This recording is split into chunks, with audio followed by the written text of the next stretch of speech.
आकाशवाणी लखनऊ से प्रस्तुत है प्रादेशिक समाचार।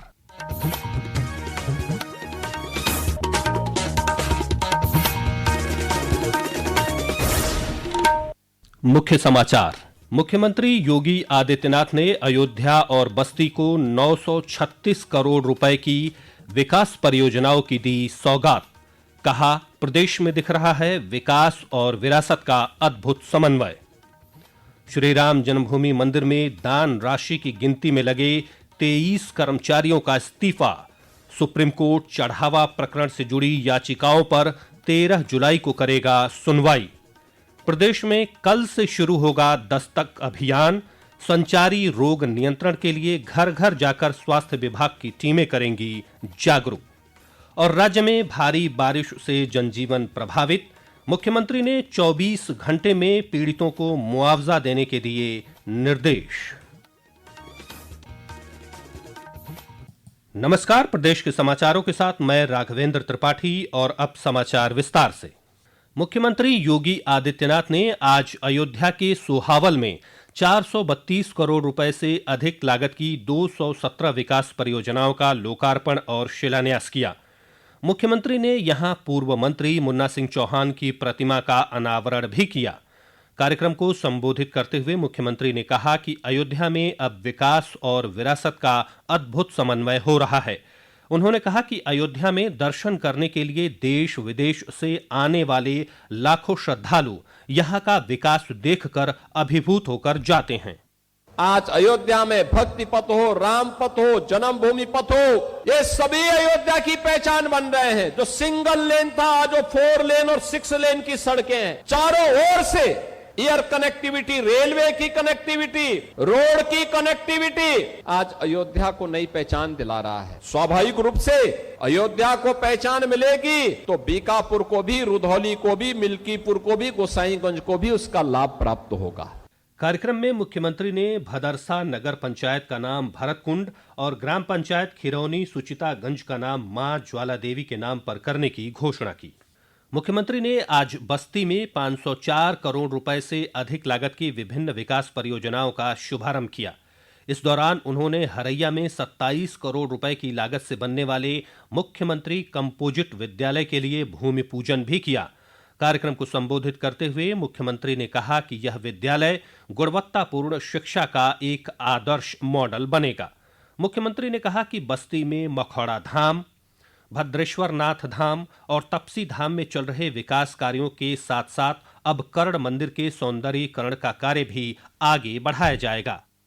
ये जो विकास कार्य हो रहा है, मखोड़ा धाम का हो, भदेश्वर नाथ धाम का हो, तपसी धाम का हो, ये डबल इंजन की भारतीय जनता पार्टी की सरकार है और आस्था का सम्मान करते हुए उसके लिए भव्य अवस्थापना सुविधाओं का विकास भी करती है। और इसीलिए तो 84 कोसी परिक्रमा का मार्ग भव्य बन रूप से श्रद्धालुओं की सुविधा के लिए भी और अयोध्या धाम के रिंग रोड के रूप में भी वह काम करेगा। इस रूप में उसका विकास किया जा रहा है।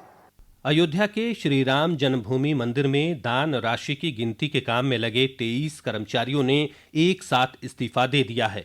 इन कर्मचारियों के इस्तीफे को चढ़ावे में अनियमितता का मामला सामने आने के बाद व्यवस्था में किए गए बदलावों से जोड़कर देखा जा रहा है। नई व्यवस्था के तहत कर्मचारियों को अब सुबह 8 बजे से शाम 6 बजे तक ड्यूटी करनी होगी। इसके साथ ही छुट्टियों में भी बदलाव किया गया है।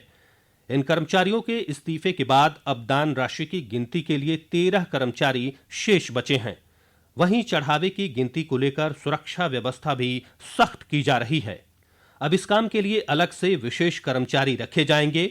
इन कर्मचारियों को पुलिस से सत्यापित कैरेक्टर सर्टिफिकेट देना होगा और बिना जेब वाली विशेष ड्रेस पहनकर काम करना होगा, जिससे दान राशि की निगरानी और पारदर्शिता बनाई जा सके।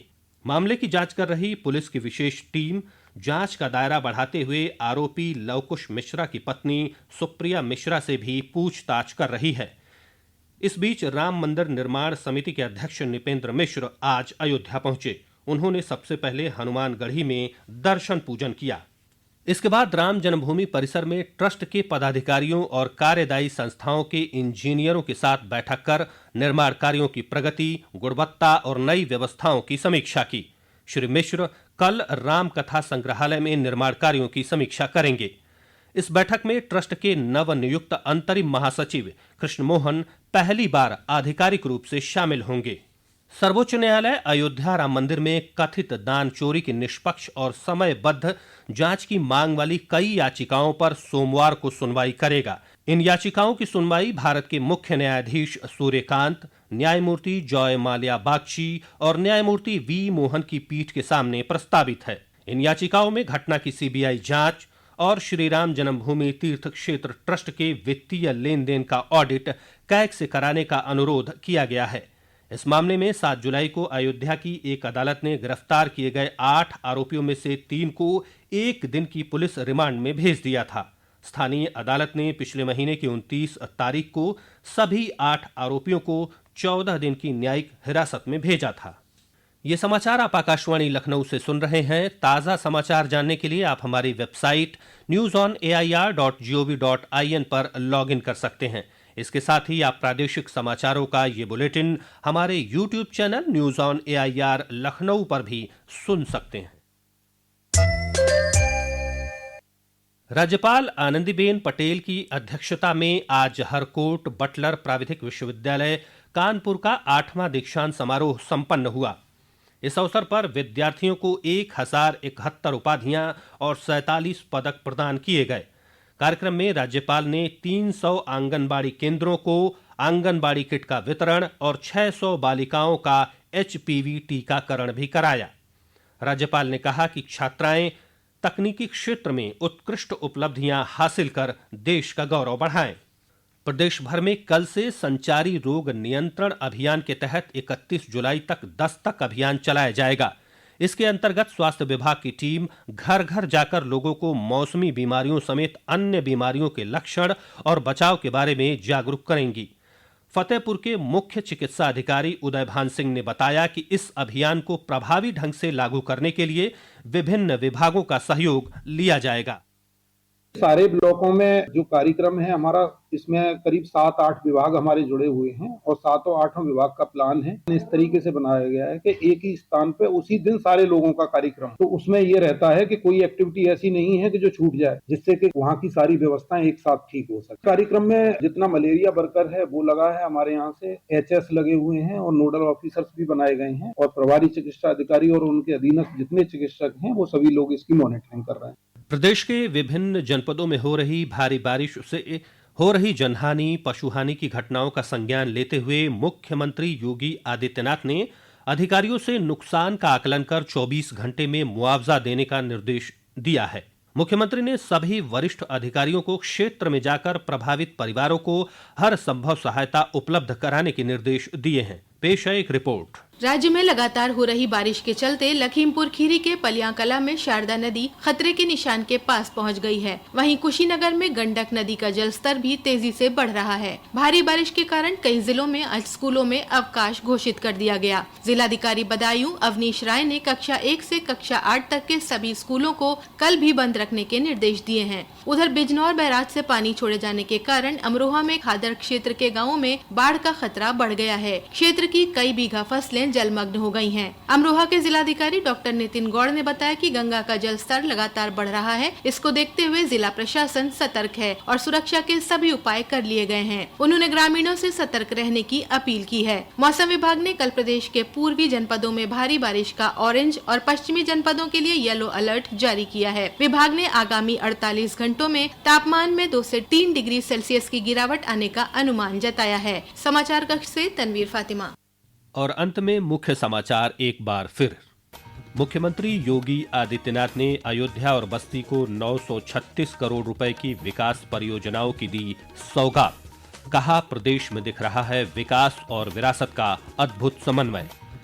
श्री राम जन्मभूमि मंदिर में दान राशि की गिनती में लगे 23 कर्मचारियों का इस्तीफा।